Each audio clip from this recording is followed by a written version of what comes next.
Humanity Matters.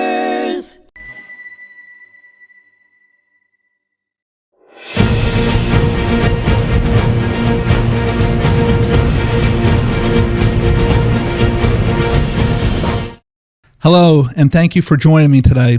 I'm your host, Richard Acritelli, and on today's episode of The Fog of War and Humanity on HMTV, my special guest to the left of me is Mel Cohen. Will join me for a conversation about his devotion in helping other veterans over the last several generations and his career as a Suffolk County police officer. Mel, here we go. Let's get started. Okay. Today we have what you would always consider a veteran's veteran. Where did you grow up as a kid? I grew up in Levittown, which was home to World War II veterans. They all came there after the war and had their families, and I'm from that generation, Now, baby boomer. Your dad, did he serve during the war? Yes, he was in I think it was the 380th Signal Construction Battalion.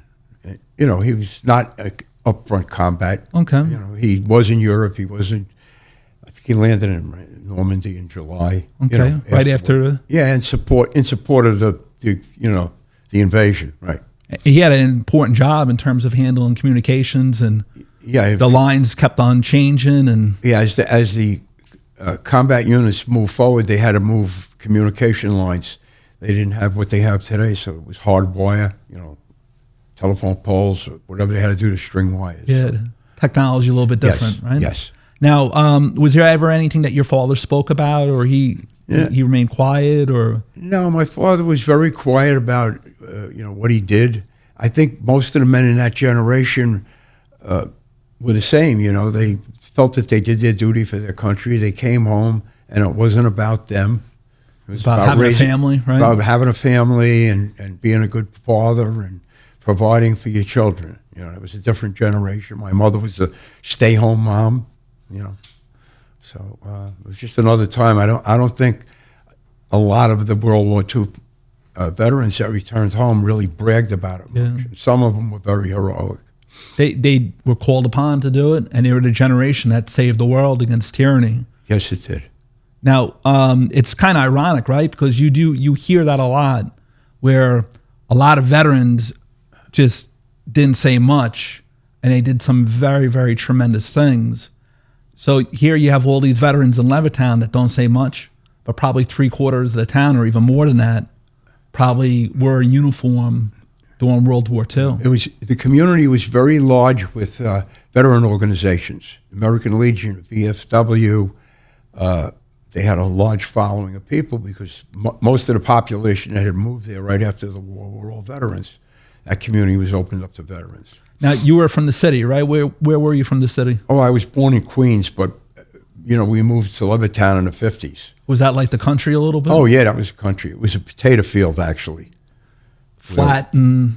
It was flat potato fields. Million kids out there, right? Playing ball and doing things. So yeah, and it was a baby boomer generation. Everybody was having a lot of kids. They returned from the war, so the schools were all full of young people, Now, what did you do as a kid? What was your job?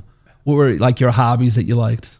Well, I liked playing Little League, and other than that, I was what they call a motorhead. From the age of, say, 14 on, I was taking cars apart, trying to fix cars, build cars, whatever I could do. I was considered what they call a motorhead. I took mechanical shops, stuff like that. I didn't feel at the time I was college material. Do you remember your first car or the first car that you took apart or anything like that? A 1946 Chevy Coupe.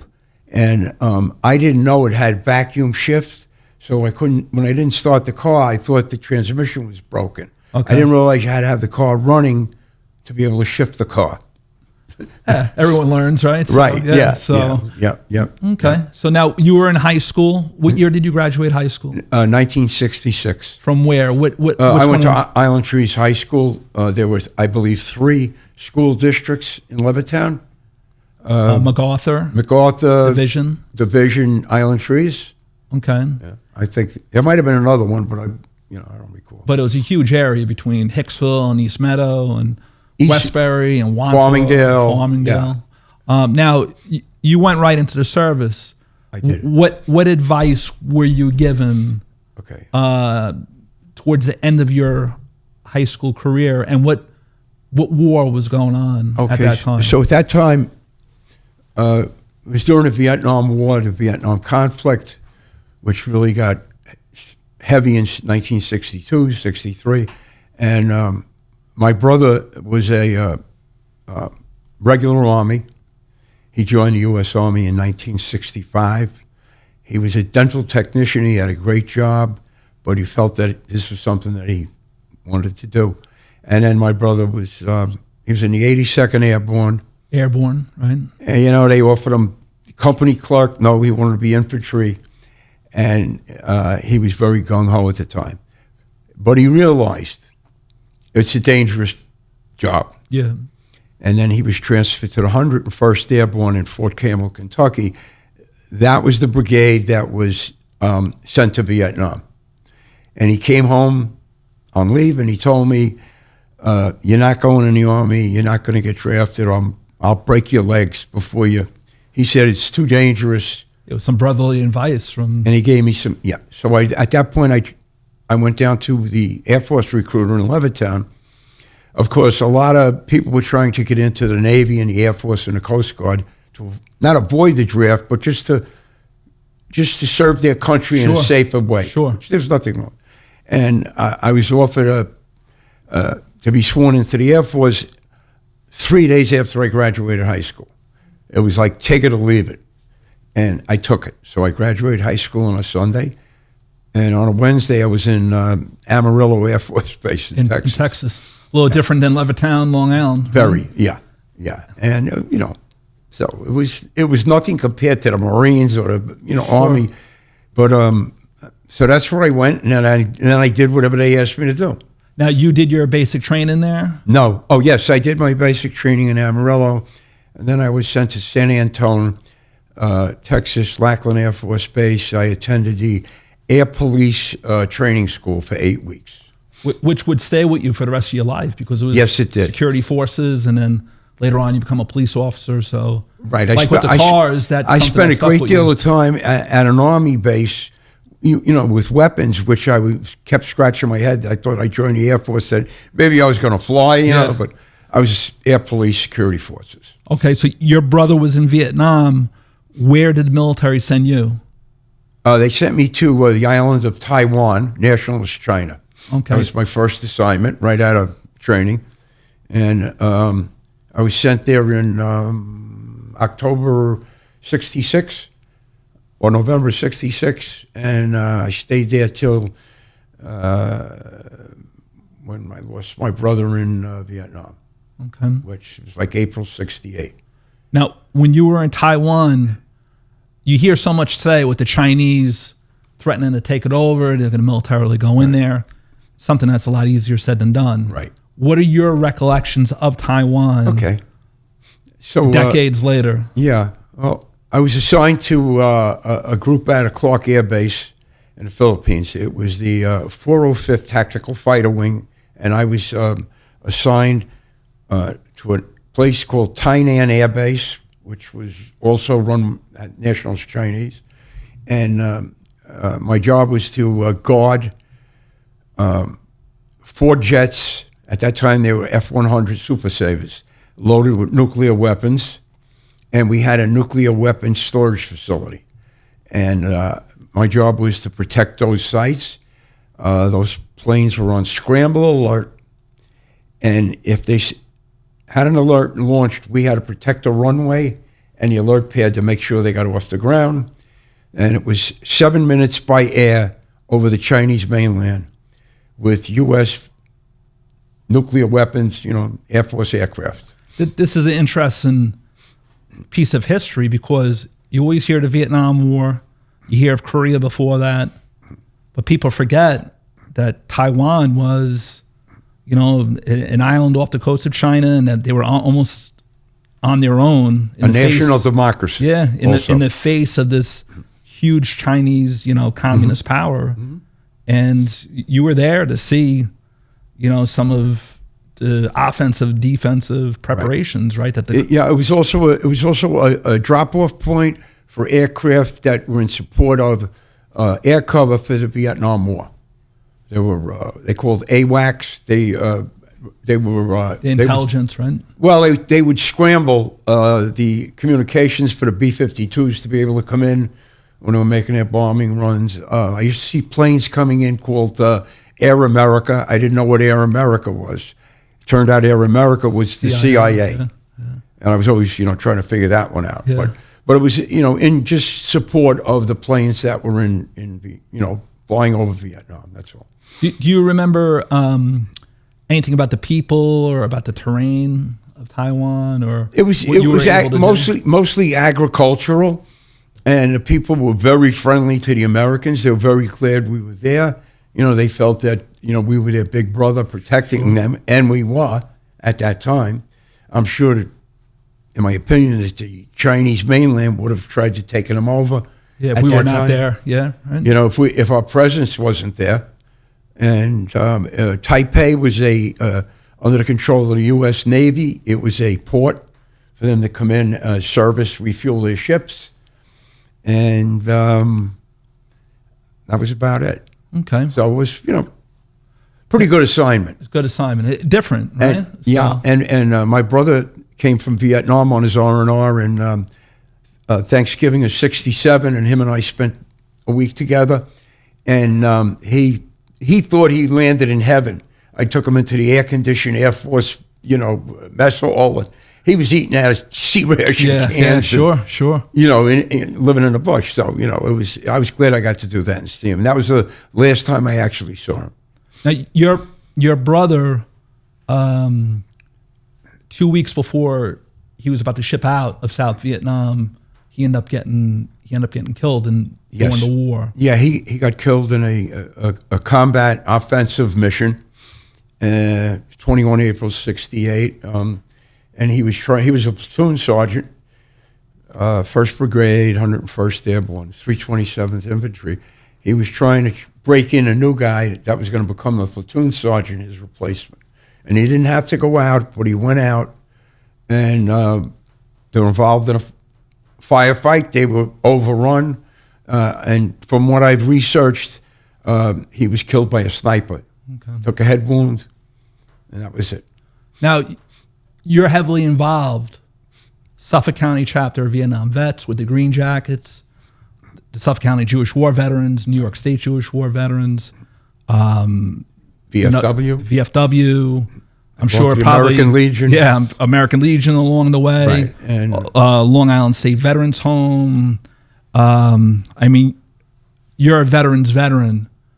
Being a Gold Star family member, is that something that kind of drove you to help others? And because that pain is... Yes, I felt that I wanted to do something to help me get through my brother's loss, and I felt the best thing to do was helping not just people, but veterans that really needed help. And I joined the Vietnam Veterans of America. I'm a Vietnam era veteran, not an in-country veteran. And Vietnam Veterans of America is open to anybody that served in that era. Sure. So I joined up, and I made some great friends. I met a friend named Rich Kitson, who's my best friend today. Bill Bessler. I met a lot of guys.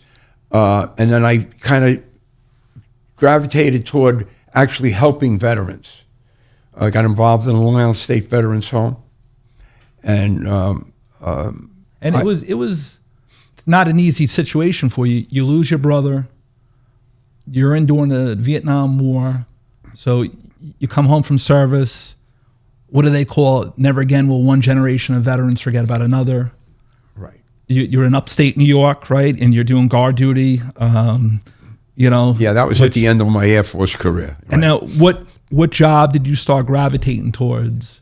Well, I started taking law enforcement tests just before I got out, and I originally got called for the city of Rochester, New York. I became a police officer there. I went through the police academy. And then when the opportunity came, I was able to transfer down on Long Island, where I wanted to be, I worked for a year and a half in the Amityville Village Police Department. I took the next Suffolk County Police Civil Service test for the police department, and then I accepted that position in July of 1972. Well, my time was continuous. It was all. Now, did you go to college along the way as well? I did. I used the GI Bill. I went to Farmingdale, SUNY Farmingdale, to get my 2-year degree, police science. I went to the New York Institute of Technology, get my 4-year degree in behavioral science, and I went to C.W. Post, Long Island University, to get my master's degree in criminal justice. And I did that through the GI Bill. Unbelievable piece of legislation, right? Yeah. Just beautiful. Beautiful, right? And today it's still very strong, and soldiers are coming home. They're able to not have much pressure on them. They can go to school and yeah. get their It's different today than it was in the 60s, but it's there, you know, for the offering, and I was very appreciative of it, that's all. Now, when you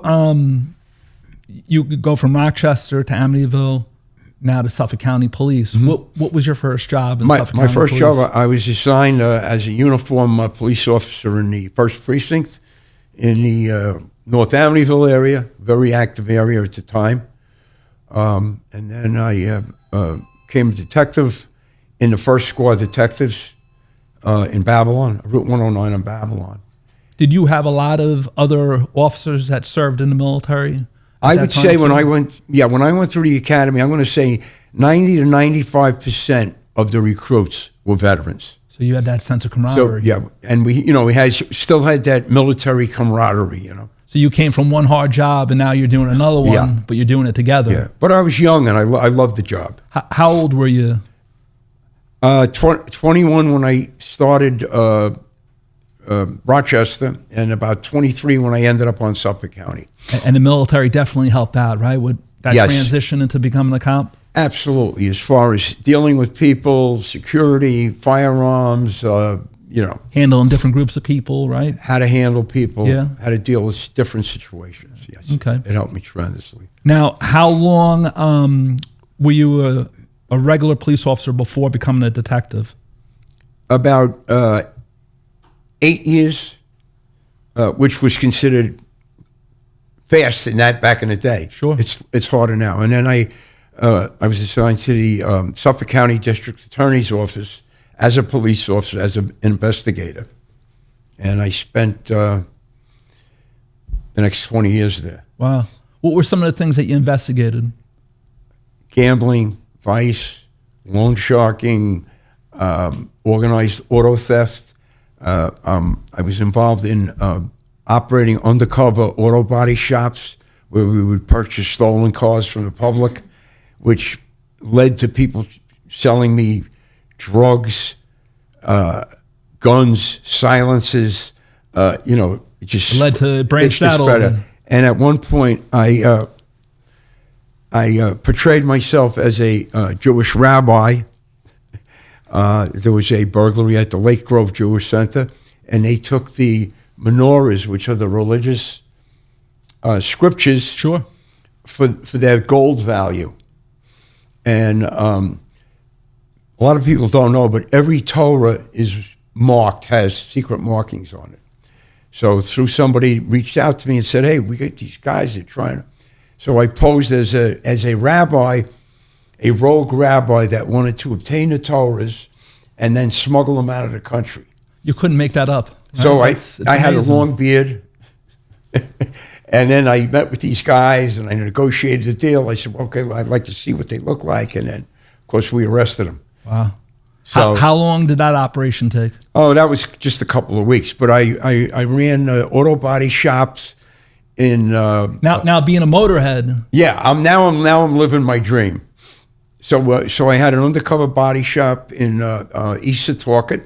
I had a shop in Holbrook. I think I had 3 altogether, and we got just a litany of different types of crimes came in, and we would videotape everything, and we would. It was a real acting. Yeah, I became an acting profession. It's kind of like the military. Some people don't know what goes into certain military jobs, right? Unless you kind of do some of it. but some people don't know in terms of the police. There's a lot more to it, and you're handling something that's very, exact and sensitive, and like you have to know what you're looking at. One of the things we did to help identify the people, because they would never come in and say who they were, is in the office we had first we had a spider, then we got a snake, and we had it in a fish tank. And on the other side of the fish tank was a camera. So everybody that came in would say, "Hey, wow, what kind of snake is that?" And I say, "You can bend down and look at it. It's not gonna." And so we would get each individual, And then of course we had units outside that would record the plate numbers of the people arriving. So it worked out okay. Now, what did Suffolk County Police do in order to train you more in terms of these types of crimes? Where do they send you? They sent me all over the country and to Canada to learn about how to identify stolen vehicles and where the hidden numbers were. I was sent to the Mack truck plant in Ohio. I was sent to the Ford Motor Company in Dearborn. I was sent to the Harley-Davidson plant in York, Pennsylvania. And then I spent 3 weeks in the FBI in Quantico in the auto theft training unit. Were you surprised by what the federal government knew on how to train for this type of crime? Yes, very. But I also made a lot of good contacts, in the FBI and through other agencies from other states that were at Quantico at the time. Wow. So, how many years as a detective there? How many years was I a detective? About 23, 24. And it sounds like you really enjoyed your job. I loved it. And they made me an offer I couldn't refuse. They offered me my military time if I wanted to leave a few years early, and I took them up on it. Yeah, but you're an active guy. And it left me more time to help veterans. Yeah. Now, could you describe the uniform that you have, your hat, your coat? Which group is that there that you're wearing? This is my coat. This is my former Suffolk County Police jacket, which I converted to my jacket for the Jewish War Veterans of the United States of America. We're the oldest veterans organization in the United States. We were chartered by Congress in 1896 by Civil War officers. And we're a national organization, and we have certain mandates, certain restrictions, and we take part with all the veterans organizations. At the Long Island State Veterans Home, I represent the Jewish War veterans. At Calverton National Cemetery, I represent the Vietnam Veterans of America.